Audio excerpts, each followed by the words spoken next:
ఇంకా బోట్ దగ్గర అందరం కొన్ని ఫొటోస్ దిగినాము. ఆ ఫొటోస్ ఇవే దిగినది అక్కడ.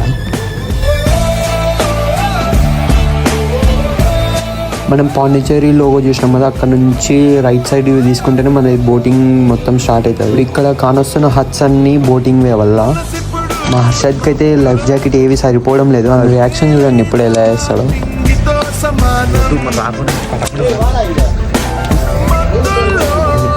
ఎన్నాడా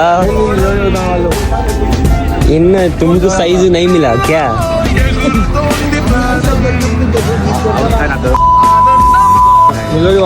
ఛాన్స్ వెతికిన తర్వాత ఒకటే లైఫ్ జాకెట్ జిక్కింది వాడిని సరిపోయేది.